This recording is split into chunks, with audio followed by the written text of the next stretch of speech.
4항입니다. 16장 4항 선행 4항 부분에서 본문 다시 읽어보도록 합니다. 본문 읽습니다.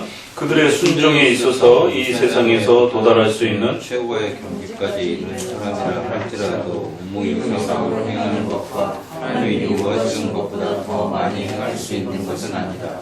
오히려 그들이 일상 해야 할 많은 일들이 있어서도 훨씬 지키지 못한다.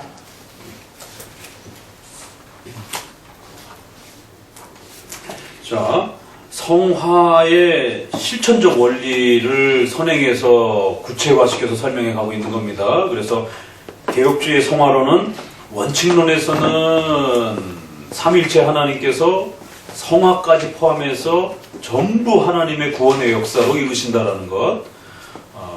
스코틀랜드 신앙고백서에서는 중생이나 칭이나 성화나 처음부터 마지막까지 그 모든 것이 하나님의 은혜요, 인간의 어떤 신인 협력도 아니요, 인간의 공로도 아니다, 이렇게 아주 문장 자체로도 그렇게 또 표현되어 있을 정도로, 그러니까 근원적 원칙론에 있어서는 삼위 하나님이 중생이나 성화나 전부 다 이루시는 것이에요.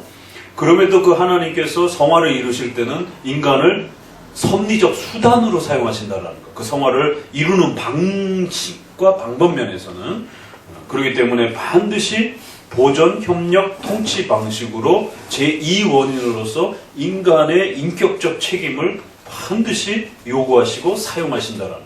섭리적 수단, 필연적 수단으로, 근원적 원리는 아니랄지라도 필연성, 필연적 수단과 필요성을 요구하는 그러한 수단으로서는 얼마든지 인간의 의지와 행동과 인간의 또 삶을 제2원인으로서 이렇게 사용하실 수 있다는 것. 그렇게 되면 성화에 있어서 선행은 반드시 상과 벌이라고 하는 결과론이 발생이 된다는 거예요. 그래서 상급론이 나올 수 있다는 겁니다. 이거 역사 속에 칭의와 성화가 논쟁이 될 때 항상 이 칭의 쪽에 치우치든지 성화 쪽에 치우치든지, 그래서 칭의 쪽에 치우치게 되면 운명론처럼 기계론처럼 하이퍼 칼비니즘이 발생이 되어서 상급론부터 시작해서 인간의 성화적 책임까지 다 등한시하게 되는 숙명론처럼 그렇게 신비주의적인 또 이런 형태로 살아가려고 하는 형태가 있었고, 거꾸로 알미니안주의처럼 성화의 모든 결정권이 마치 근원적인 결정과 힘까지 인간에게 달려있는 것처럼, 인간의 의지에 달려있는 것처럼 상벌에다가 모든 것을 인간의 의지에다가 두는 공로적으로 그 원인을 취급하려고 했던 그런 또 극단도 있는 것이에요. 그랬을 때 칼빈주의의 정통은 근원면에 있어서 원리적으로는 성화는 다 하나님으로부터 주어지는 것이고, 또 그것을 집행해 하실 때 반드시 하나님은 섭리적 수단으로서 인간의 의지를 사용하니까 섭리적 수단으로서는 인간이 제2원인으로서의 위치에 설 수 있다라는 것. 그러면 자연적으로 상벌에 대한 결과론이 발생이 되고 상급론이 형성이 된다라는 것이에요. 그러면 이 상급론은 공로적인 상급론은 아니라 할지라도 섭리적인 상급론, 성화론적인 상급론 면에 있어서는 은혜적인 상급론 형태로는 얼마든지 상벌을 하나님이 사용하신다라는 것이, 이러한 그 체계성들을 잘 기억해 두시고, 그러니까 이제 본격적으로 그러면 성화의 원리적 기준 방향점은 이제 십계명, 하나님의 말씀이 구체적으로 또 그렇게 기준점을 잡아준다는 것. 그리고 이런 이제 토대 위에서 구체적으로 성화의 이 내용들을 펼쳐가는 겁니다. 자, 그럼 이제 4항에 와서는 다시 한번 상급론에 대한 상벌의 개념이 분명히 있다라고 말을 하기 때문에 자칫 공로적으로 이 상급을 오해할까봐 4항에서는 한 번 더 강화시켜서 절대로 공로적으로 이 성화의 상급 개념을, 상벌 개념을 취급하면 안 된다라고 한 번 더 이제 재차 강조해 주는 겁니다. 성화의 근원적 원리는 하나님으로부터 전적인 은혜로부터 이루어지는 방식이라는 거예요. 그래서 순종에 있어서 이 세상에 도달할 수 있는 최고의 경지, 최고의 선까지 이르렀다고 성취했다고 해도 그것은 인간이 자기의 능력을 뛰어넘어서 의무 이상으로 공로적으로 그렇게 성취할 수 있는 그런 성격으로 이해하면 절대로 안 된다는 겁니다. 그래서 최고의 경지, 의무의 이상으로 요구하신 것보다 더 많은 방식으로 그렇게 되면 나머지는 뭐가 돼? 공로적 개념이 되는 거예요. 이 가톨릭의 공로 사상을 배격하고 있는 겁니다. 그래서 그런 공로적 개념으로 상급을 이해하면 안 된다는 거예요. 오히려 그들이 의무상 해야 할 많은 일들에 있어서 훨씬 못 미친다라는 거죠. 그러니까 요게 완전 성화와 또 카톨릭과의 싸움이었다면 후대는 웨슬레이의 완전 성화론과 칼빈주의의 불완전 성화 형태, 점진적 성화와의 또 논쟁이 후대에는 또 따라붙는단 말이에요. 그러니까 최근에 오순절파나 감리교나 이런 모든 방식들은 대부분 다 알미니안과 웨슬레이에 기초한 성화론이기 때문에 대부분이 다 이 상급론을 강조하면서 완전 성화를 또 강조하는 쪽으로 또 넘어가 있어요. 그럴 때 완전 성화를 통한 그런 상급론 또 그리고 공로적 상급론은 아니라는 것이 우리가 상벌을 이야기한다 할지라도 그렇다 해도 또 지나치게 그렇게 완전 성화라든가 공로적 개념으로의 상벌 개념으로도 이해하면 안 된다는 거예요. 그러니까 참 이 개념 잡아주는 게 이렇게 쉽지가 않은 겁니다. 더더구나 하나님의 뜻을 해석해내는 거기 때문에 인간이 이거를 이렇게도 이해할 수도 있고 이렇게도 이해할 수 있는 이 아주 그 변화성이 굉장히 많이 존재하는 거예요.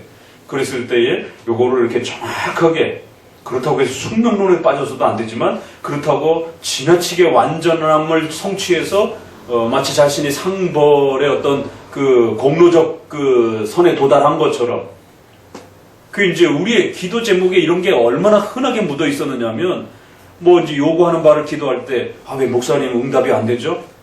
하나님이 요구하시는 만큼 원하시는 만큼 기도해야 됩니다. 그럼 얼마큼 해야 됩니까?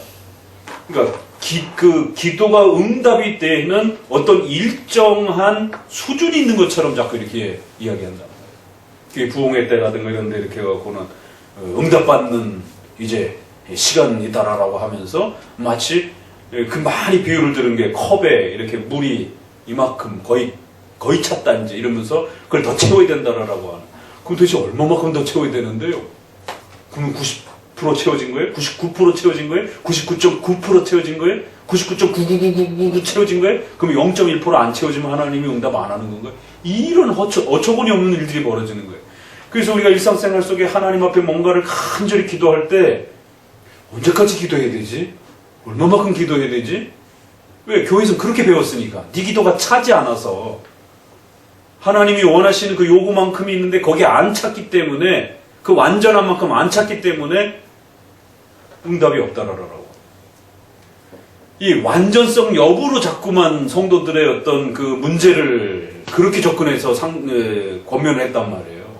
그러니까 소위 또 최근에는 엄격한 그 청교도의 중생론에서도 그렇지만 성화론에서도 성찬의 자격을 따질 때 아주 굉장히 엄격한 수준을 요구하는 이 엄격한 청교도를 추구하는 분들에게 있어서도 그 완전한 수준을 이렇게 정해놓고 목사님 외에는 다 이렇게 모자른 것처럼 목사님 외에는 다 불신자가 된 것처럼 또 목사님 외에는 다 성찬에 못 참여하는 것처럼 막 이런 식의 기준을 잡아놔버리게 되면 뭐 얼마만큼 채워야 되는 거예요.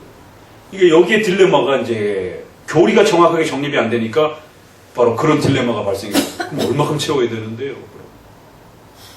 그 얼마큼 채워졌는지를 누가 판단하는데요? 또 이런 정말 웃지 못할 일이 발생이 되는 거예요. 우리는 섭리적으로 판단하는 겁니다. 왜 기도 응답이 안 됐는지에 대한 부분을 이만큼 채워졌고 이제 요만큼 더 채우면 응답될 거야. 그런 게 아니에요. 섭리적으로 그 기도 응답이 안 되는 그 과정과 시간과 공간의 그 내용들을 섭리적으로 해석해 내주는 겁니다. 그리고 교회론적으로 판단해 주는 거고, 교회론적으로 판단한다는 것은 교회의 당회가 성찬에 참여할 수 있을지 참여 못할지 그거를 개개인적인 어떤 신앙의 수준 또 형편 이름을 따져서 어떤 사람은 조금 이렇게 느슨한데도 참여하라라고 하고, 또 어떤 사람은 그 사람보다 신앙이 훨씬 더 좋은 것 같은데도 당신은 이런 실수했으니까 참여하지 말라라고. 왜? 그 사람의 기준에 있어서는 이런 실수를 하면 안 되는 것이. 그러나 훨씬 더 신앙이 연약한 자 수준에서는 이 정도만 해도 상당히 많이 잘하고 있는 거예요. 그럼 제3자가 봤을 때는 이 사람이 훨씬 더 잘하고 있는데 왜 이 사람 못 참석하게 하고 연약한 자는 참석하라라고 그러는가. 목사님한테 막 따지면 안 돼요. 아주 출중한 다리미가 조금 못하면 잘하니까 이렇게 좀 이번엔 좀 성찬 참여하지 말고 반성하세요 라고 이렇게 좀 경고를 세게 줄 수도 있는 것이고, 이제 우리 이렇게 김자민님 남편처럼 열심히 이렇게 교회 잘 참석해주고 있는 것만 해도 감사하신 분은 조금 실수해도 또 성찬에 참여하라고 또 이렇게 열어드리는 거예요. 왜? 그 연약함을 속히 잘 보완해서 또 오히려 다음 단계 신앙으로 더 성숙할 수 있도록 성찬이 그렇게 보조수단으로서 도움이 되도록. 이게 좀 다르잖아요. 그러니까 그런 판단은 교회법적으로, 교회 질서적으로 또 이렇게 하고, 또 개개인의 어떤 응답의 여부들은 섭리사적으로 이렇게 판단하면서 하나님이 이 사람에게 특별히 이 부분을 응답을 늦추시는 어떤 그 섭리사적인 이유가 있는 겁니다.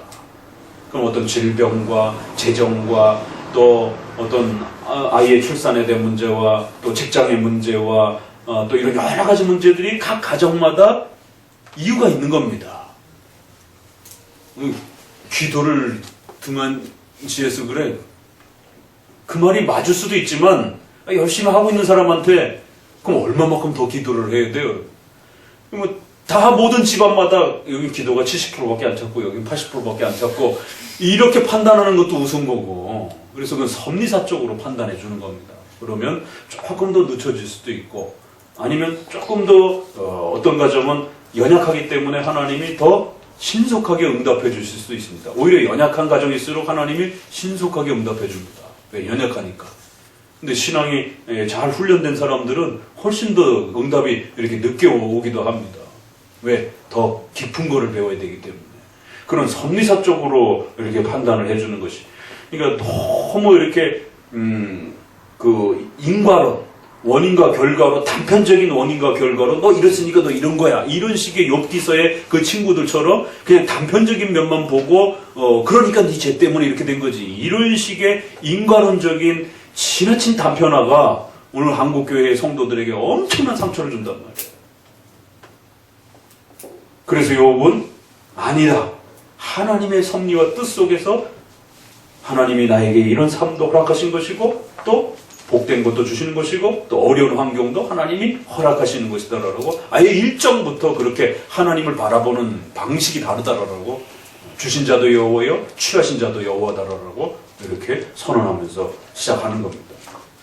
자, 그래서 완전 성화와 불완전 성화 이렇게 했을 때 왜 칼빈주의자들이 점진적이고 불완전 성화, 우리가 부족하고 연약하면서 죽을 때까지 그렇게 자라가는 거예요. 섭리사적 안에서 살피는 것이지 일정한 어떤 기준점들을 마련해놓고 그 기준점도 십계명적인 수준의 높이도 아니고 나름대로 자기네들이 이렇게 다 이렇게 낮춰놓고 그 정도 수준만 이루면 마치 하나님이 응답할 것처럼.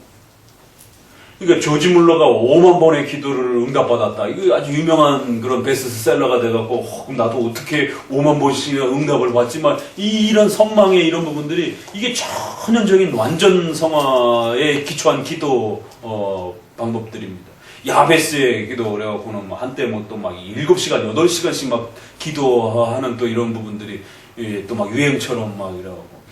아니, 목사님도 7시간, 8시간 기도하기가 힘든데 성도들이 회사 다니고 일해야 되는데 어떻게 7시간, 8시간을 기도하냔 말이에요. 성경은 그럼 또 언제 읽고. 기도만 하냔 말이에요.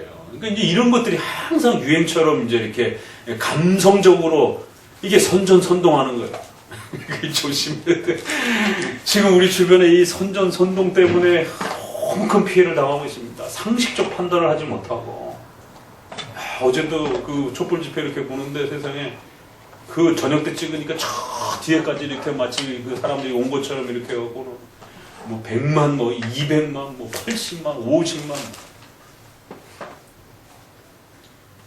반 이상은 그 뭐 서리풀 축제인가 그거들만 보니까 야, 어떻게 참 그렇게 절묘하게 이 선전선동을 하필 또 어떻게 장소가 거기 같이 겹쳐가지고 그래갖고 저녁 때 찍으니까 다 불빛밖에 안 보이니까 그 뒤쪽에 있는 사람들까지 다 촛불 집회에 참석하는 것처럼 막 이렇게 저기가 되고 그 구글에서 이렇게 면적 계산해가지고 이렇게 하면은 그 있더만요. 한 평 안에 사람이 어깨로 이렇게 마주하면 이렇게 앉으면 몇 명이 들어가는지 5명, 6명 그러면 100만 명이 들어가려면 여의도 면적이 정도 우리 옛날에 여의도 100만 명 뭐 이런 대성회하고 그럴 때 그 여의도 광장 그 너머까지 꽉 차잖아요. 그 정도는 돼야 100만이 되는데 서초구 인구가 30만, 40만이라는데 100만이 모였다고 그러는 거예요. 그러면 서초구 그 길마다 딱 넘쳐나야 되는 건데 그 라인 위에 이렇게 퍼져 있고 이렇게 퍼져 있는 데서 그거를 100만이라고 그거를 막 목사님들이 성도들이 개혁지 성도들이 막 퍼다 날르면서 막 새로운 촛불 집회가 또 우리에게 시작이 됐다고 이번 참에 반드시 사회 정의를 이뤄내야 된다라고 검찰이 이런 악패들을 개혁해야 된다라고 그 조금만 또 다른 정보가 이렇게 올라오는데 그런 또 객관적 자료들이 이게 면적 계산안에서 그 면적 안에 그러면 그 8차선 도로의 면적 안에는 3만도 들어가기가 어렵다라고 하는 수학적 계산안에 어떻게 합리적인 이런 이성적인 판단도 이제는 다 무너져 버리고 그냥 진영 논리에 빠져가지고 그냥 자기의 어떤 그 진영에서 말하면 그러니까 어디 보니까 매주 들고 다니더만 콩으로 매주를 쓴다 해도 안 믿는다. 난 저 사람이 왜 매주를 들고 다니나 했어. 그때 이제 그 상대방 진영들이 이렇게 너무 거짓말을 하고 아예 상식적 판단을 안 해니까 콩으로 매주를 쓴다 해도 안 믿는다는 거예요. 이게 상식적 판단이 무너진 우리 시대에. 근데 문제는 여기에 신자들과 목사님들이 그 거짓말들과 이 잘못된 정보들을 막 퍼다 날르고 그냥 막 그것들을 홍보하고 정치하는 사람들이 자기 권력을 갖기 위해서 선전선동을 이용해 먹는 겁니다. 크리스찬들은 절대 그런 거에 현혹되거나 이러한 부분에 넘어가면 큰일 납니다. 진리를 분별하고 판단해야 되는 이런 자리인데 상벌에 대한 개념이 반드시 기준에 대한 옳고 그름을 판별해야 상벌이 따라붙는 거예요. 만약에 이 문제에 있어서 지난번 촛불 집회와 태극기 집회 어느 쪽에 참석하느냐에 따라 상벌이 만약에 나눠지면 한쪽은 하나님의 진노를 받을 수도 있는 것이에요. 단순한 정치 문제가 아닙니다, 이게. 왜? 윤리 문제는 항상 하나님의 뜻하고 맞물려 있기 때문에. 그래서 어떤 경우들은 아직 충분하게 해석되지 않았을 때는 신자의 양심의 자유를 가지고 외민에서도 22장의 양심의 자유 부분이 있으니까 어떤 불의에 대해서 양심적 표현을 할 수 있어요. 그래서 성도들이 어떤 부당함에 대해서 신앙적 부당함, 사회적 부당함에 대해서 나름대로 양심의 자유를 표출해 볼 수 있다라고 저도 그 시절에 논문을 썼습니다. 국가관에 관련해서. 다만 이쪽 집회에 간 사람이 저쪽 욕하지 말고 저쪽 집회에 간 사람이 이쪽 집회에 욕하지 말라라는 거예요. 왜? 각자 자기의 양심에 맞게 판단했다라면 저 사람은 그걸 보호하고 싶은 양심의 자유가 있는 거고 이쪽 사람은 또 그걸 개혁하고 싶은 양심의 자유가 있단 말이에요. 그럼 각각의 그 양심의 자유를 표출하되 반드시 그 자리에 나가서 함부로 탄핵이라든가 과격한 정부의 어떤 권위를 무시하는 5계명을 파하는 이런 표현이라든가 그런 어떤 표어라든가 이런 행동에 참여하게 되면 5계명의 징계를 받는다라고. 박근혜 대통령 머리 잘린 거를 인형으로 만들어가지고 들고 다니고 걷어차고 다니고 막 별짓 다 하고. 그러니까 그거는 진영을 떠나서 국가 위정자에 대한 하나님이 국가 위정자의 권위를 무시했을 때 바울도 그러잖아요. 제사장을 향해서니까 옆에서 너가 제사장 욕하느냐 그러니까 나 몰랐다 사과하잖아. 바울조차. 그 예수님조차도 너의 그 권위 내가 죽일 수도 있고 살릴 수도 있는데 너가 하나님께서 받아서 나를 죽여야 죽이는 것이지 너의 그 권위는 하나님이 움직이셔야 어찌됐든 그 권위를 인정하잖아요. 그 죽이고 살릴 수 있는 권위가 하나님으로부터 너에게 주어지는 것이다. 그러고. 예수님조차도 그 십자가에 죽으시면서 그 빌라도와 헤롯의 가지고 있는 그 권위에 대해서 그러니까 너 이거 다 가짜야 이러지 않았단 말이에요.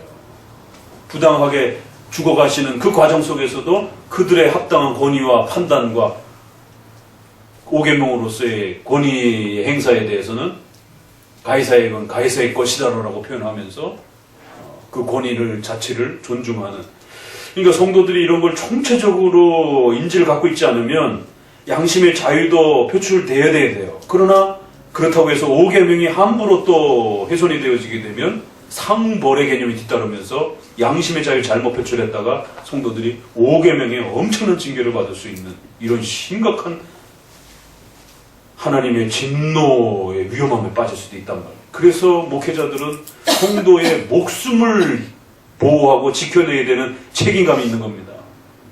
자칫 잘못 판단해서 이게 죄인데 죄가 아니라고 판단해도 큰일 나는 거고, 또 이게 죄가 아닌데 죄라고 또 판단하면 또 그것도 문제. 거꾸로 말했나? 죄인데 죄가 아니라고 판단해서도 문제가 되는 거고, 죄가 아닌데 또 죄라고 판단해도 문제가 되는 거고. 그래서 진리의 옳고 그름에 대한 교리적 부분이 있고, 또 십계명의 윤리와 생활면에 있어서 옳고 그름에 대한 부분이 적용되는 부분이 있단 말이에요. 국가 위정자에게 맡겨진 부분도 있지만 우리 기독교 윤리와 관련해서 동성애 문제라든가 이런 부분들이 이렇게 연결이 되면 그건 또 기독교의 옳고 그름과 또 연결이 되기 때문에 반드시 교회적으로 옳고 그름에 대해서 얘기해 줘야 된단 말이에요. 동성애는 죄지만 동성애를 인권으로 확보하는 그러면 차별법은 아무렇지도 않다, 이럴 수는 없는 거란 말이에요. 동성애가 죄면 동성애를 합법화시키려고 하는 어떤 일정한 법률적 행위도 반드시 죄가 되는 겁니다. 그럼 거기에 참여하는 성도들과 위정자들도 하나님 앞에 벌을 받을 수 있다라고 하는 분명한 경고를 해줘야 되는 것이. 그러니까 어제 그런 정치적 행위들을 보면서, 야, 우리의 사회가 왜 이렇게 됐는가? 일반 시민들은 극렬하게 나눠져 있는 이 심각한 분열에 이게 도대체 어떻게 치유가 돼야 되는가, 이게. 또 교회 목사님과 성도들은 더더구나 칼빈주의를 하신다는 분들이 거기 가겠다라고 그러면서 이렇게 지금은 3년 전하고 또 다릅니다. 3년 전에는 그래도 각각 태극기나 촛불에 대해서 어느 한쪽을 함부로 이렇게 과격하게 욕할 수가 없었던, 왜? 아직은 우리에게 그런 것이 처음 경험이었고 이제 또 그런 것들이 이렇게 나름대로 확인되어져 가는 과정들이 필요하고 여러 가지로 생각할 문제들이 더 많았었기 때문에. 그러나 지금은 3년을 거치면서 반기독교적인 그런 정책과 판단과 이런 내용들이 확연히 더 드러났단 말이에요.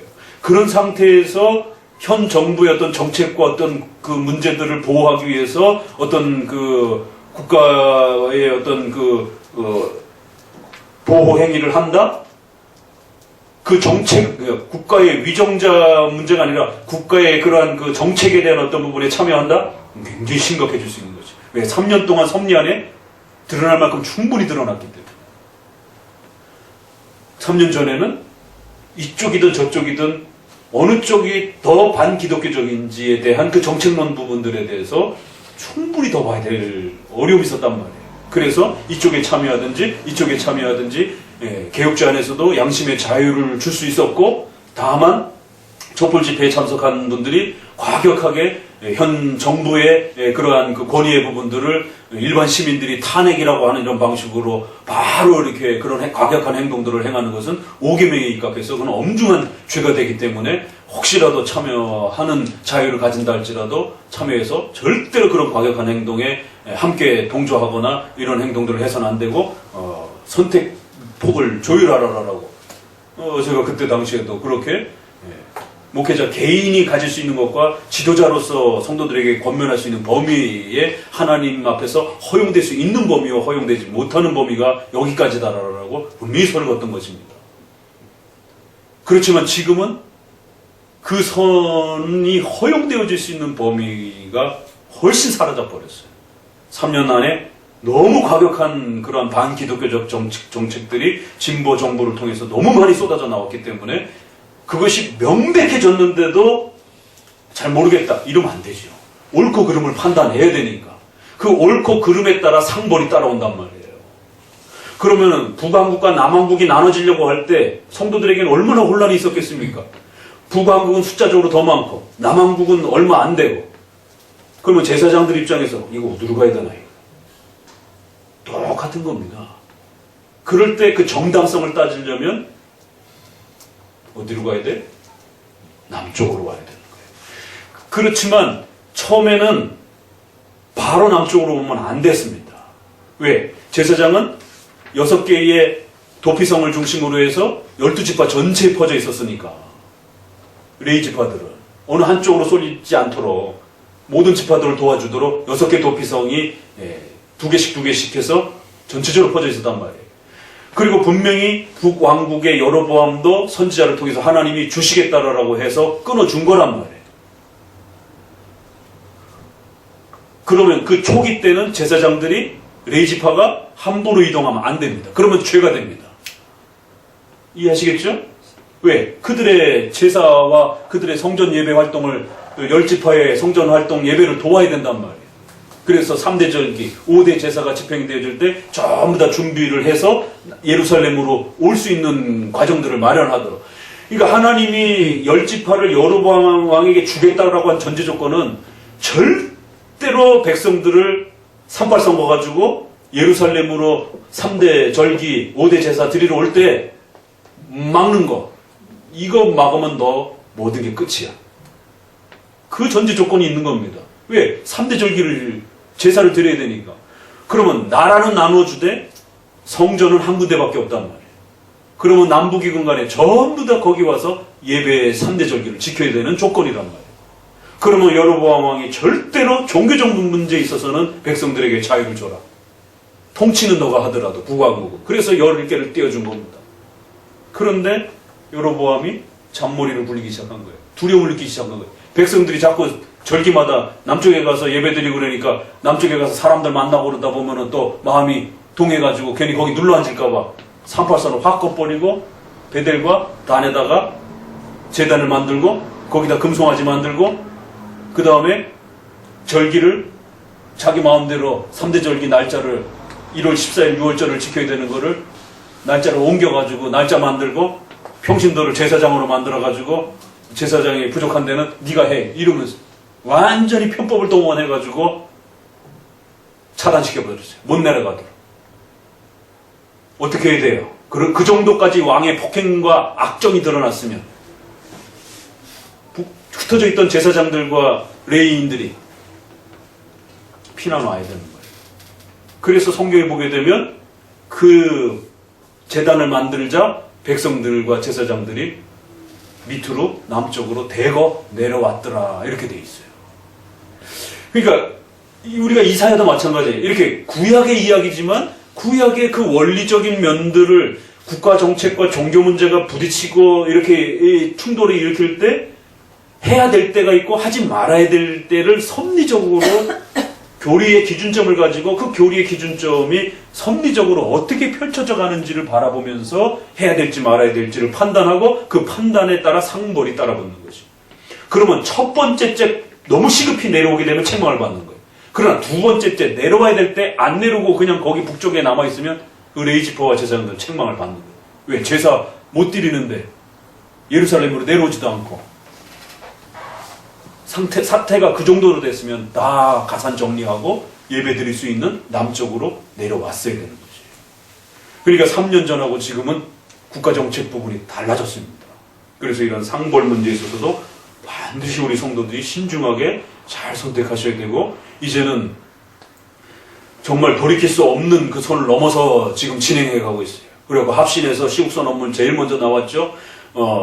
통합측 것도 나왔어요. 고신측 것도 나오는 것 같은데 벌써 각 그 굵직굵직한 교단들마다 시국선언이 쏟아져 나오고 있단 말이에요. 그러면 교단 이름으로 시국선언이 쏟아져 나오면 그건 대정부 저항 성명서란 말이에요. 그러면 성도들 긴장하셔야 돼요. 함부로 개인 행동을 하면 안 된단 말이에요. 그게 정말 명백하게 어떤 그 반기독교적인 어떤 내용이면 본인 그 교단 나오셔야 됩니다. 목회자든 성도들 간에. 왜? 타락한 교단이 돼버리니까. 로마 가톨릭처럼. 그러나 그렇지 않다고 판단이면 부족한 성명서를 할지라도 그 성명서 앞에 모든 교단이 장로교는 순종하고 따라가야 되는 겁니다. 일치된 마음. 그래서 지금 여기저기 반국가에 대한 반기독교적 정책들에 대해서 염려하면서 지나친 편향적인 이러한 그 태도와 자세들에 대한 정책들에 대해서 엄중한 지금 경고들이 쏟아지고 있고, 오죽하면 전라도 목사님들이 1차, 2차에 거쳐가지고 시국 선언문들을 전라도 목사님들 손으로 직접 작성해가지고 반기독교적인 정책들이 너무 과도하다라고 그렇게 지금 쏟아내고 있는데, 도대체 칼빈주의 하는 목사님들은 일반 상식선에도, 일반 보편적인 시민적 어떤 옳고 그름에도, 또 전라도에 계신 목사님들조차도 이게 과도함에 어떤 문제가 있다라고 해서 일반 복음주의 목사님들도 이 정도는 아니다라고 싶을 정도의, 왜 거짓과 정의에 대한 문제들이 지금까지 밝혀진 면들만으로도 봐도 상식적 선에서 너무한 면들이, 거짓에 대한 어떤 이런 부분들이 드러나면서 법무부 장관이라고 하는 이런 심각한 중요한 이 자리에 있는 사람이 너무 거짓이 이렇게 편만할 때 백성들 전체에게 끼칠 수 있는 이런 악영향을 염려하면서 그걸 판단하잖아요. 상식적 판단을. 그런데 개혁주의 목사님들만이 진영 논리에 갇혀서 자신의 어떤 과격한 성경 해석에 어떤 자신감에 빠져가지고 일반 시민들도 판단하고 일반 복음주의 목사님들도 보고 있는 부분을 칼빈주의, 좌파 칼빈주의, 진보 칼빈주의 속에 빠져있는 목사님들만이 촛불 집회 그 사진을 그렇게 퍼다가 나르고 그러면서 촛불 집회에 그러한 백성들이 다시 일어났다라고 그러면서 그런 어떤 그 동조하는 어떤 발언들을 그게 결국 선전선동이 되는 거잖아요. 사실이 아닌 내용을 가지고 막 그렇게 퍼뜨리고 마치 그게 하나님의 뜻인 것처럼 또 막 이렇게 거기다 또 종교적 해석까지 하게 되면 신성 모독까지 또 따라붙는단 말이에요. 이게 도대체 이 책망을 어떻게 받으려고?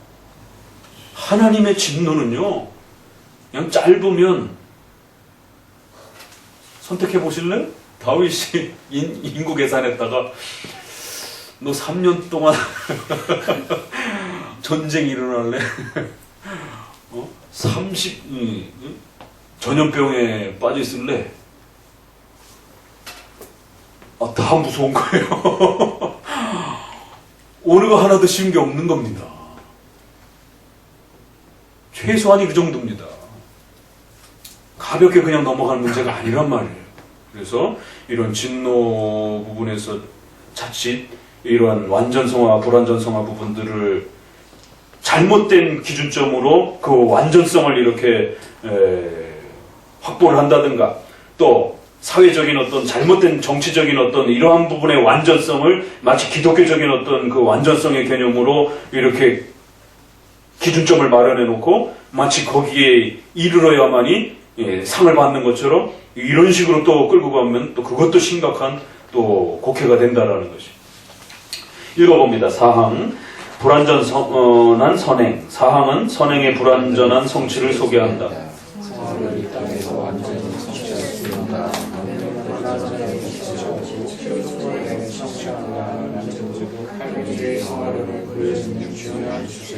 알미니안 주의는 죄의 본질을 낮추고 인간의 공로와 의지의 능력을 높이면서 신자가 이 땅에서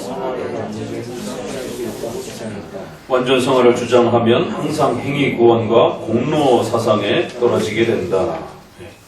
이 완전성의 기준을 십계명과 하나님의 말씀에 맞는 방식에 따라서 이거를 해석해내지 않고 특정한 정치적 신념과 어떤 사회적 분위기와 어떤 개인의 어떤 욕망과 또 개인의 신비 체험에 또 이렇게 맞춰놓게 되면 큰일 난다. 그렇게 되면 공로 사상이 들어간다는 것이. 그래서 개혁교회는 공로주의적 구원과 성화를 거부하기 위해서 하나님의 은혜를 강조하기 위해서 성화의 부족함을, 즉 죄의 심각성과 전적 부패와 노예의지라는 죄관을 가지고 있기 때문에 인간의 능력으로는 선행도 완전하게 성취할 수 없다고 가르쳤다. 개혁화는 오직 불가항력적인 성령의 효력적인 도움으로만 구원받고 선행도 부활을 통하여 세무를 받기까지는 이 땅에서 수많은 죄의 유혹과 사탄의 공격에 넘어질 수 있음을 주장했다. 따라서 신조는 신자가 선행의 최고의 경지까지 이른다 할지라도 의성상을 가질 수 없고 하나님의 이루어지시다 더 많이 행할 수 있는 것이 아니라고 가르쳤다.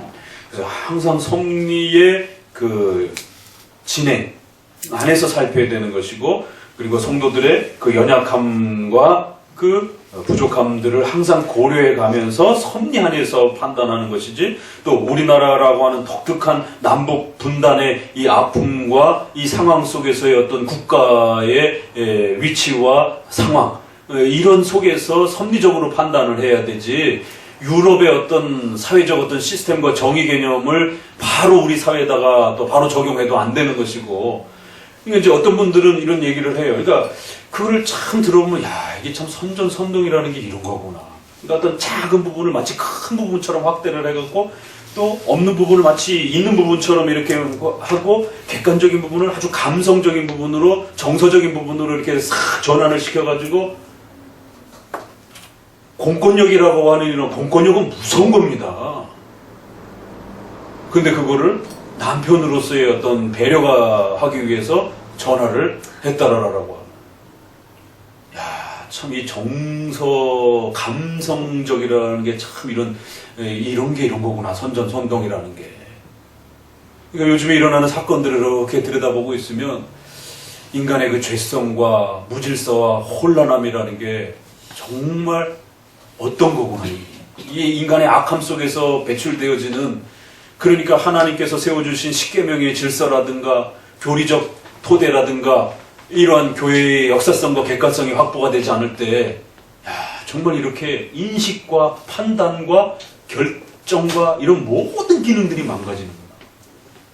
공권력은 무서운 겁니다. 그래서 적어도 그 공권력이 부족해도 법치주의라는 거예요. 입헌 민주주의라는 겁니다. 왜? 옛날에 왕이 통치하는 시절을 살아봤잖아요.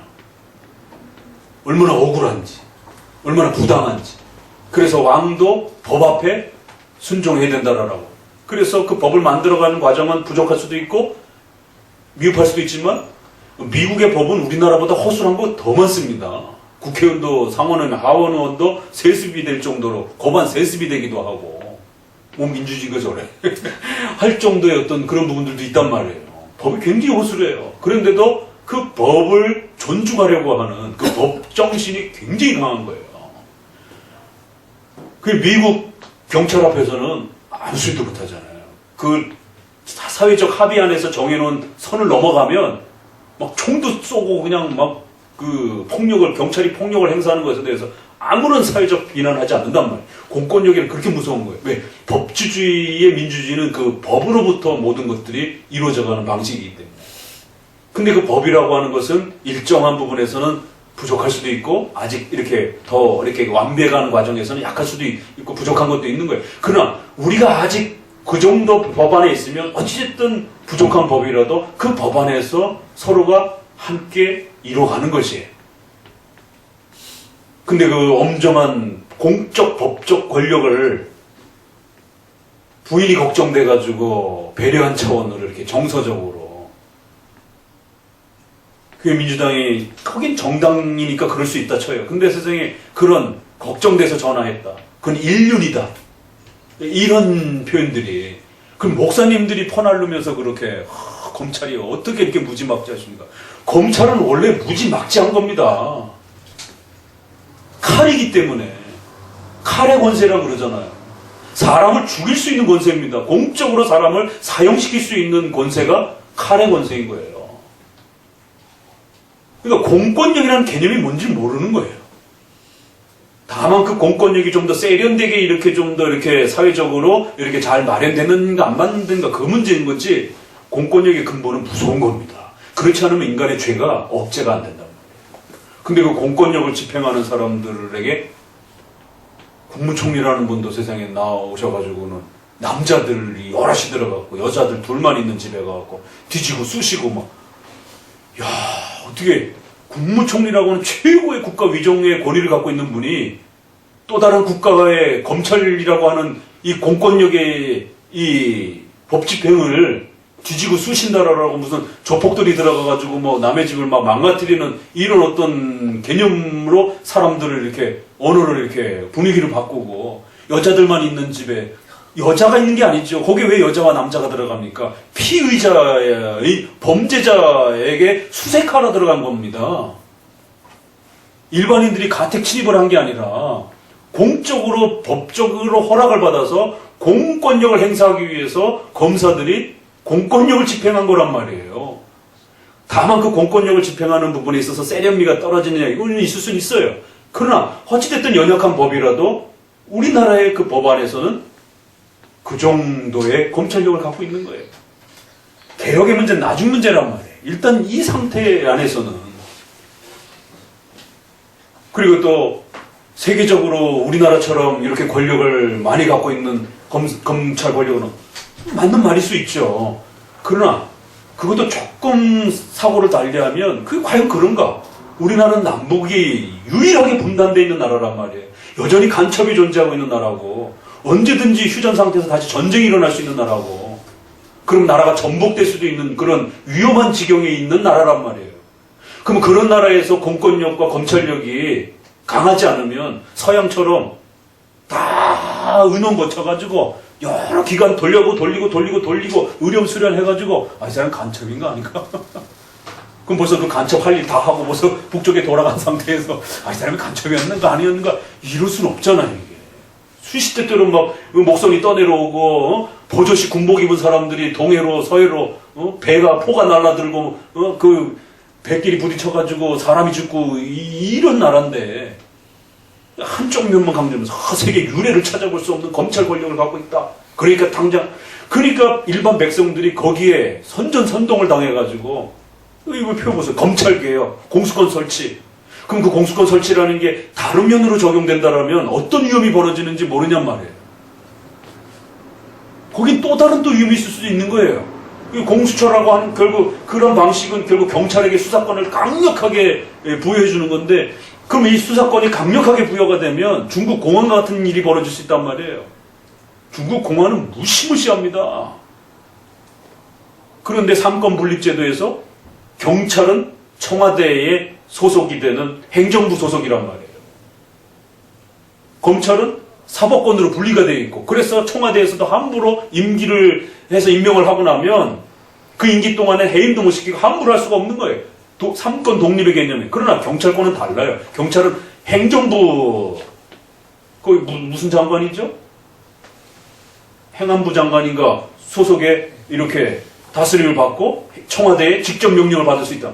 그러면 절대 권력을 가진 청와대의 이러한 그 입장에서 경찰들을 동원해서 자신의 반대파 세력들을 완전히 중국 공안들처럼 중국을 다녀본 사람들은 중국 공안이 얼마나 무서운지 미국의 경찰보다 더 무섭습니다.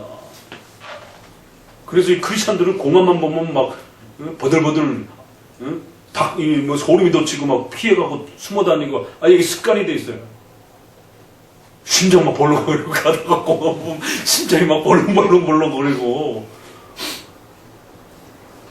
그러니까 그런 면에서 공수처가 잘못 사용하게 되면 또 다른 문제가 있는 거예요. 그건 사회적 합의를 통해서 과연 우리 사회적 수준에서 과연 이 정도가 되는지 지금 이게 해야 되는 것인지 더 많은 논의들을 많은 전문가들이 또 해야 된단 말이에요. 그건 목회자가 함부로 나서서 할 수 있는 것도 아니고 그 문제의 전문가들이 전부 다 또 동원돼서 반대파들의 또 입장도 들어보고 또 얼마만큼 어디까지 수많은 이야기들을 들어봐야 되는 거지 그냥 무조건 그냥 서양 시스템만 이야기하면서 우리나라가 쫓아가야 된다.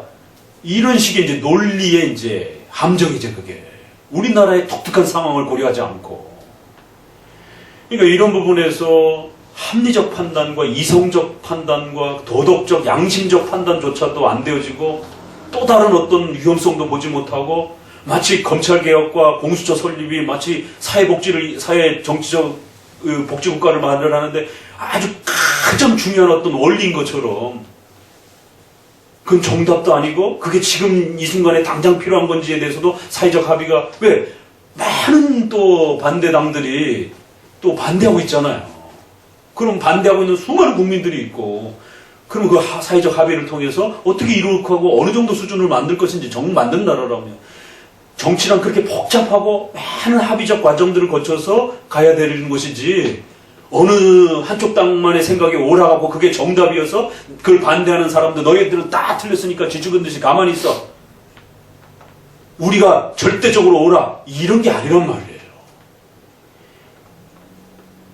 정치하는 자들은 항상 권력의 욕망 때문에 조선시대도 그랬고 유럽시대도 그렇고 오늘 우리 시대도 마찬가지인 거예요.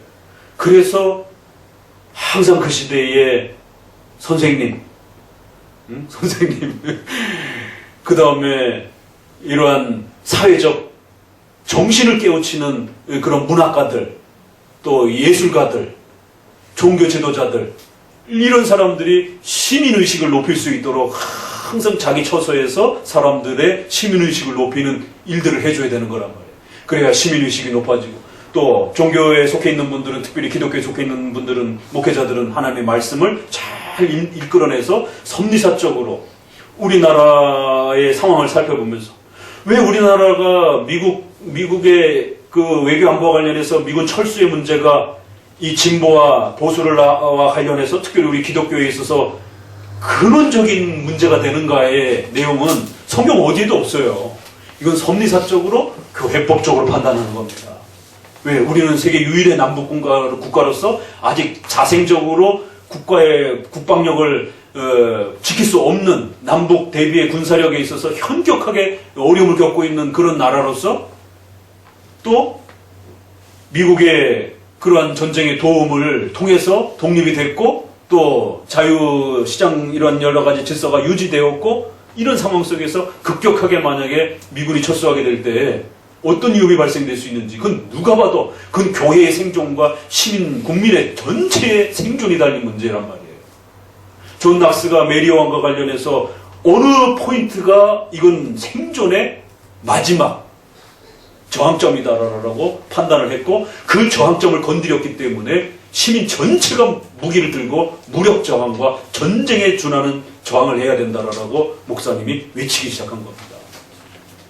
그랬을 때 그 선언을 하기 전까지 칼빈에게 무수한 편지를 불린거에게 쓰면서 여자 위정자가 옳은 것인지, 또 무력 저항을 우리가 할 수 있는 것인지, 그래서 각계 유럽의 수많은 동료와 선조들이, 그 선배들이 무력 저항을 자칫하다가 잘못하다가는 백성들이 다 죽을 수도 있지 않느냐, 어떻게 무력 저항을 하려고 하느냐, 무력 저항이 가능하냐, 또 칼빈도 될 수 있으면 무력 저항으로 안 가는 것이 어떻겠느냐. 왜? 칼빈은 또 그 구체적 상황을 모르니까 그죠? 이렇게 기본 조건면밖에 할 수가 없는 거죠. 직접 당사자는 낙스인 거고.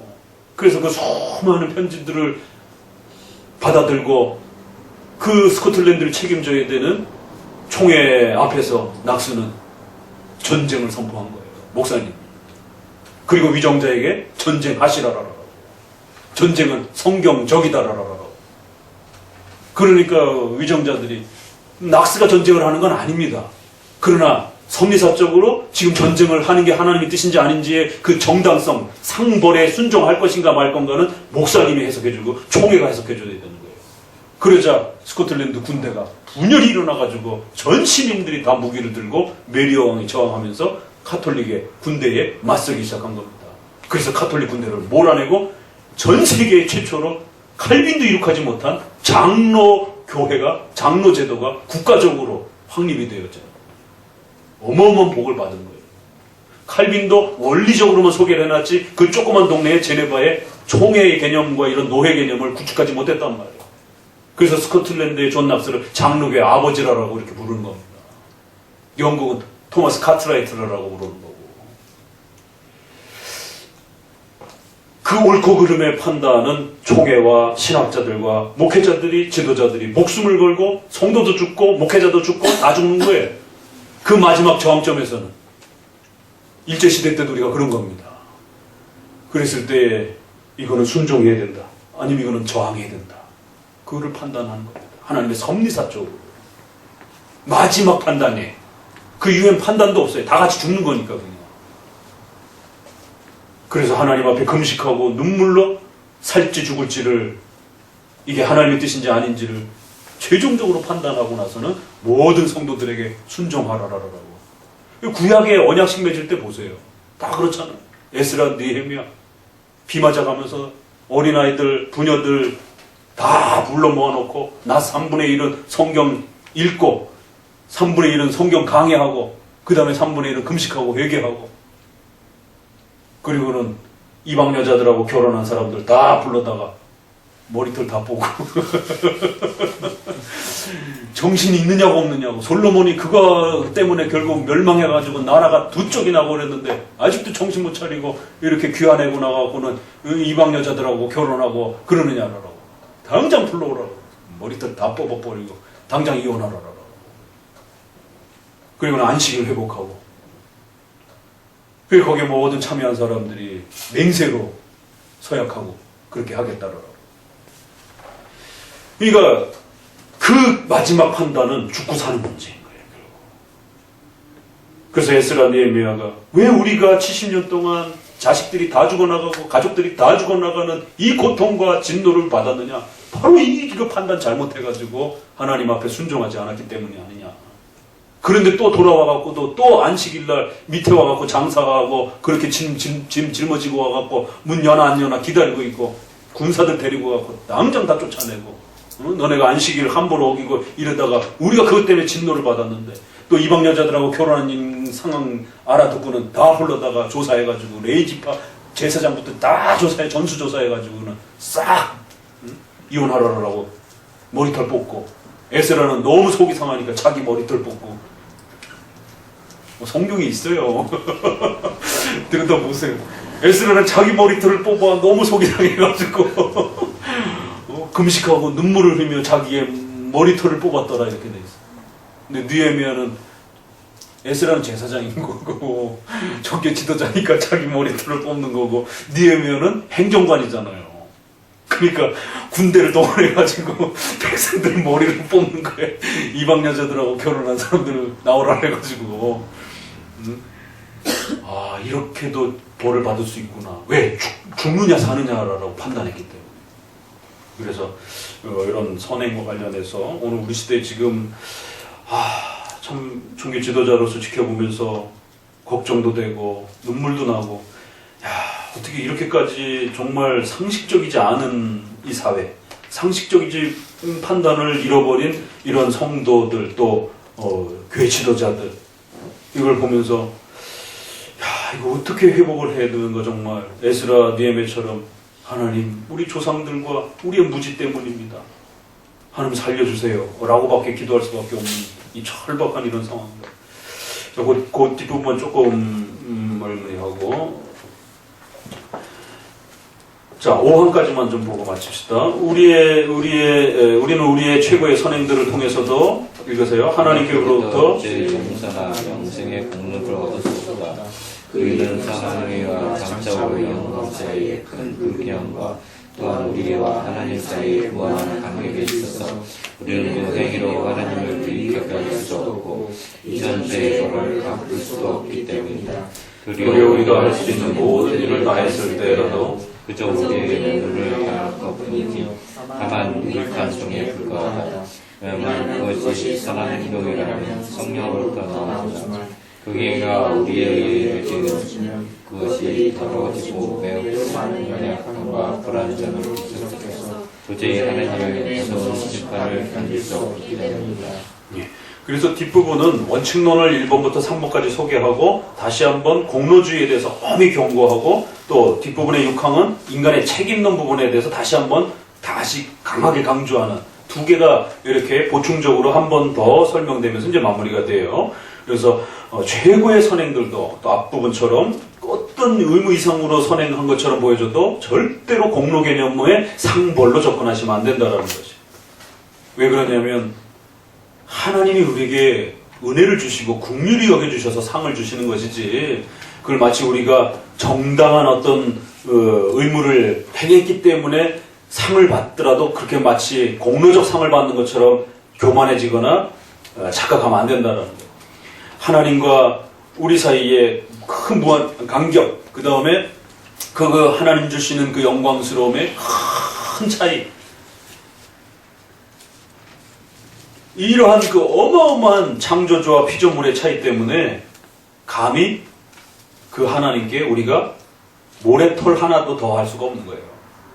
우리는 그 행위로 하나님을 유익하게도 또 이전의 죄의 벌을 갚을 수도 없다. 그저 우리는 인간으로서 하나님이 명령하신 것에 대해서 그저 순종할 뿐이에요. 참 얼마나 멋있습니까? 표현이. 큰 불균형, 선한 행위와 그 영광 사이에 그 불균형, 우리가 얻을 것과 지금의 이 현실을 비교하면 어마어마한 그 차이가 있다라는 거예요. 그래서 하나님 앞에서 하나님이 명령하신 그 거룩한 명령과 영광스러움은 여러분이 순종 조금 했다고 해서 그게 뭐 이렇게 성취되고 이런 게 아니라는 거예요. 그래서 근본적인 신관을 갖추고 있어야 되는 겁니다. 또 하나님과의 우리의 존재론적인 그 어마어마한 차이를 보셔도 그렇고, 그래서 우리는 결코 유익하게도 어떤 부분에서도 할 수도 없고, 어떤 죄의 어떤 문제에 대해서 어떤 보상으로서 그거를 단 0.1%도 갚을 수가 없고, 그저 하나님께서 우리에게 순종하라고 요구하신 것에 대해서 우리는 순종을 향하여 갈 뿐이에요. 그런데도 하나님은 너무 그 크신 인애와 자비로 인해서 우리가 0.0001% 순종했는데 마치 하나님 앞에 대단히 순종한 것처럼 기뻐하시면서 우리에게 상 주시기를 그렇게 은혜로 베풀어 주시는 것이에요. 그래서 어거스틴은 뭐라고 그래요? 하나님이 우리에게 자신의 은혜를 부으시고 자신의 그 은혜를 부으신 것에 자신이 스스로 상을 주시고 받으신다 이러는 거예요. 하나님이 우리에게 그 선행의 내용을 하나님 스스로 집어넣으시고, 왜? 우리가 할 수가 없으니까. 그래서 그 선행을 하도록 그렇게 자극하고 또 이렇게 동기부여를 하셔서 선행의 열매를 받으시고, 집어넣는 분도 하나님이요, 다시 그걸 끄집어내서 받으시는 분도 하나님이시더라. 그럼 뭐 인간은 그런 껍데기냐? 그게 아니라 인간은 바로 그 하나님의 역사에 간접적으로라도 그렇게 참여해서 하나님의 위대한 그 역사를 순종했다라고 하는 큰 격스러움을 인격적으로 맛보도록 하나님은 그렇게 초대하신다는 거예요. 참, 이 하나님의 역사를 우리가, 그래서 출애굽기 34장에 하나님은 용서하시고 노하기를 더디하시고 인내하시고 자비로우시고 은혜로우신 그 유명한 34장 6절 7절 소위 웨스트민스터 신적 속성론의 기초가 되는 말씀입니다.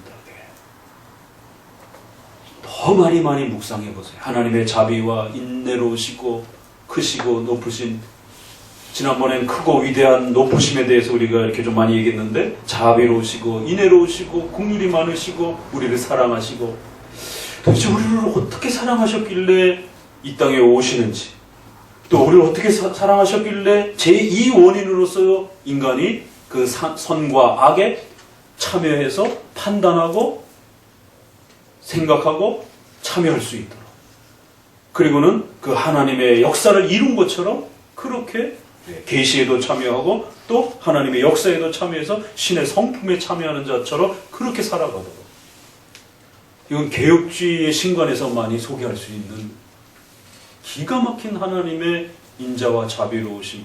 그래서 시편에 하나님의 인자심과 자비로우심이 크시다라고 고백하는, 그게 단지 인본주의적으로 인간의 구원에 맞춰진 그런 초점에 맞춰진 그런 자비와 인자 개념이 아니고, 오늘 23편 우리가 부른 것도 이런 어마어마한 하나님의 그 은혜 안으로 우리를 초대하시는 방식으로서 우리 인간이 그 선행에 참여할 수 있도록 그렇게 초대해 가시는 것이.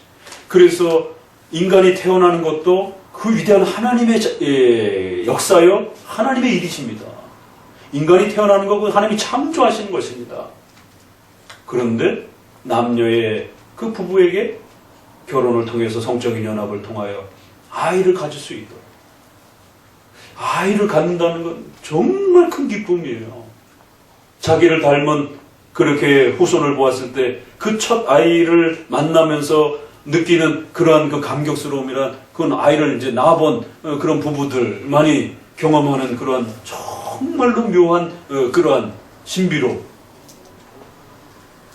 후손을 그렇게 잉태했다라고 하는 어마어마한 창조의 기쁨이에요.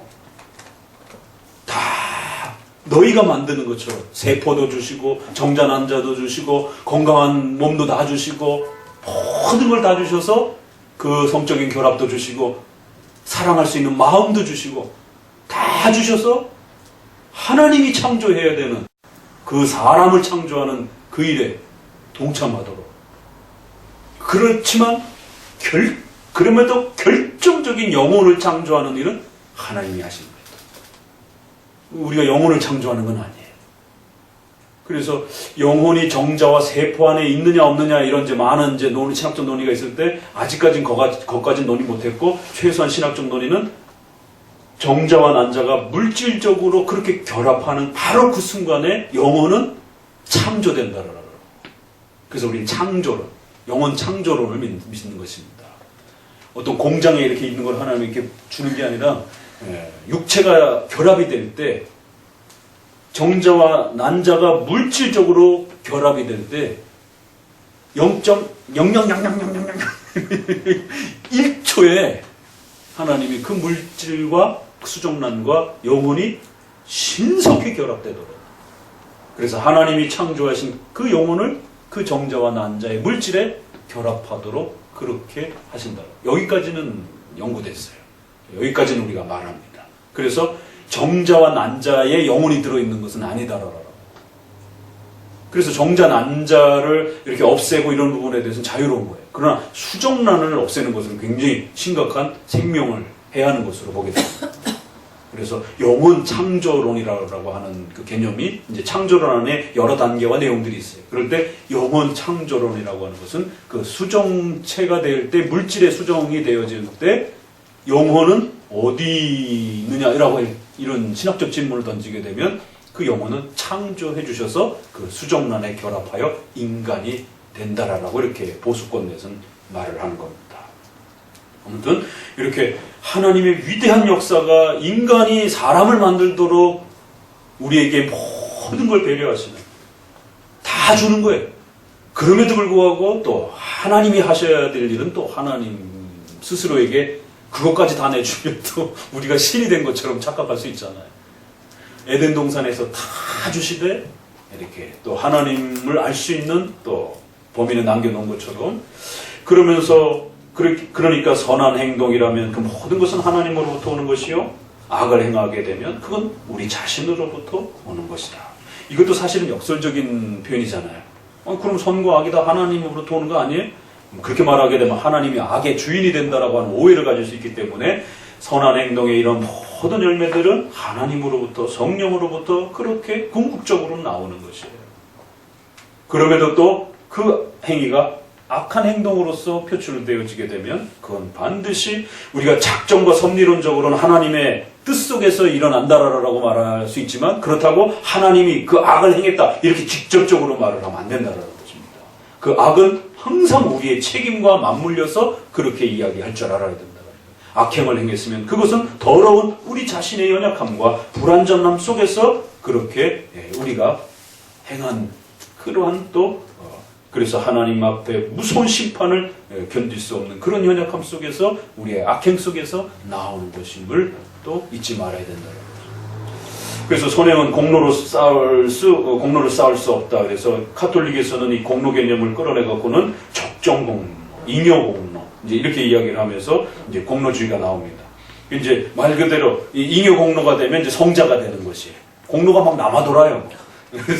성자가 이제 선행을 너무 많이 완벽하게 하다 보니까 이제 이런 식이 되다 보니까 그 남은 공로를 이제 또 부족한 자에게 나눠준다라는 거예요. 이게 이제 공로주의. 오늘날에도 기복주의와 번영신앙 등이 인간의 선행을 통한 공로적 복을 강조하기 때문에 이 주제는 여전히 우리에게 구원을 확립하기 위한 핵심이다. 우선 신조는 선행으로 공로를 절대 쌓을 수 없다고 강조하기 위해서 그 차이성을 이야기합니다. 큰 불균형, 무한한 간격, 이런 단어들을 잘 읽어보셔야 된다는 거예요.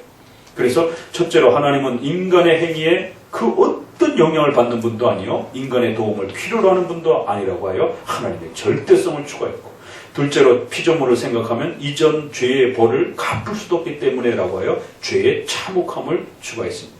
그래서 성화에 있어서는 항상 인간의 죄의 참혹함을 보셔야 되고, 한편으로 또 하나님의 절대성을 보셔야 돼요. 그래야 교만에 안 빠집니다.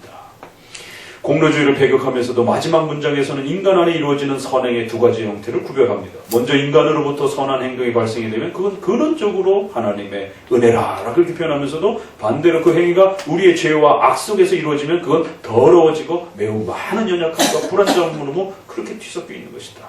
이것은 선행의 능력은 하나님께 돌리고 선행의 부족함과 불완전함과 악한 행동은 우리 자신에게 돌리는 이중 구조의 그러한 형태로 이 선행의 원리를 이해하도록 그렇게 개념을 잡아준 거예요.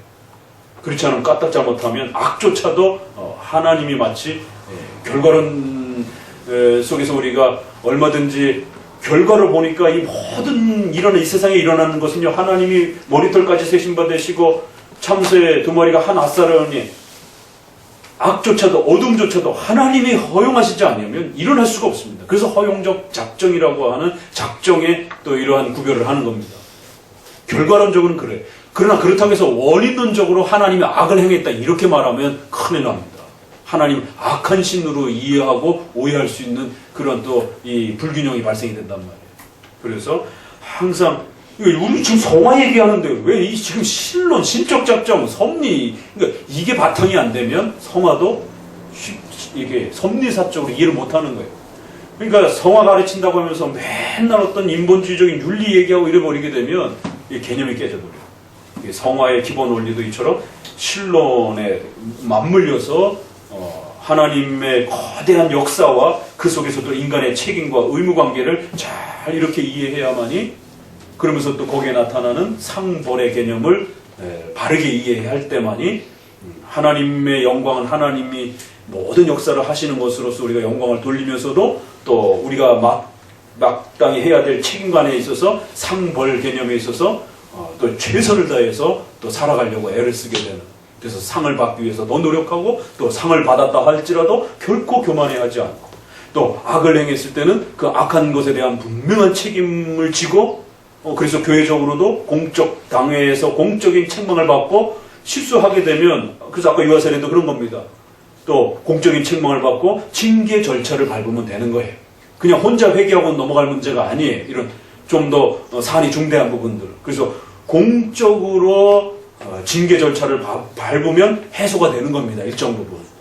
그렇게 해서 그 성도가 죄의 어떤 가책과 양심 때문에 고통받지 않도록 공적 절차를 밟아줘서 해소를 시켜줘야 돼요. 그러면 자기가 용서받았는지 안 받았는지 계속 자책감 속에 시달린단 말이에요. 그러면 적어도 세례를 통해서 우리가 구원받은 것에 대한 확증을 주듯이 또 회개에 대한 부분도 일정한 공적 책망들을 통해서 비록 실수는 했더라도 그 이제 죄에 대해서는 더 이상 양심의 가책을 갖고 괴로워하지 말라라고 일정한 부분의 해벌 절차를 또 이렇게 확보해 주는 겁니다. 그러니까 이렇게 또 벌에 있어서는 분명히 자기 책임을 갖고 그러면서도 또 그 연약함조차도 하나님이 또 우리의 성화와 성장을 위해서 섭리사적으로 또 놀랍게 모든 것이 협력하여 이루실 것이다라는 또 용기와 또 위로 속에서 힘을 내는 아주 이 복합적으로 그렇게 일어나는 거예요. 인간이 원래 이렇게 복잡해요. 하나님도 복잡하고 그래서 단편적으로 이렇게 몇 마디 윤리 툭 던져놓고 이건 옳고 저건 틀리고 막 이렇게 그냥 칼로 치고 이럴 수 있는 게 아니라는 겁니다. 인간의 삶 자체도 굉장히 복잡 다양한 삶 속에서 일어나기 때문에 그 기준도 봐야 되고 또 그가 처한 상황도 충분히 고려해줘야 되고 또 하나님의 말씀의 뜻의 원칙론도 또 잘 기본 개념을 갖고 또 이렇게 잘 접근하고 또 그것이 또 섭리사적으로 어떻게 펼쳐지는지도 충분히 해야 되고 이 두 개가 절묘하게 이렇게 맞물리게 될 때에 선의 또 악의 판단점이 형성이 되는 겁니다. 그래서 개인은 개인대로, 교회는 교회대로, 국가사회의 어떤 큰 일들은 또 국가사회와 관련해서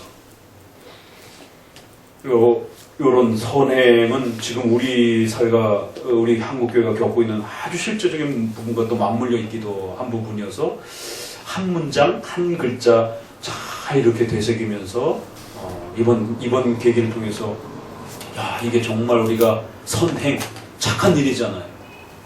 이 착한 일을 잘못 판단하면 큰일 나는 거고 그 판단을 잘못하면 그 결과가 뒤따라붙는 거지. 그러면 여러분들이 어떻게 행동하고 판단해요? 이것이 개인과 교회와 국가 전체가 이렇게 좌우될 수 있는 그러한 상벌에 대한 선행에 대한 반대로는 악행이 있다라는 거예요. 거꾸로 반대말이에요. 그래서 정말 신중하게 잘 분별하고 선택해야 되는구나. 이런 부분을 피부로 더 이렇게 좀 배워가시기 바랍니다.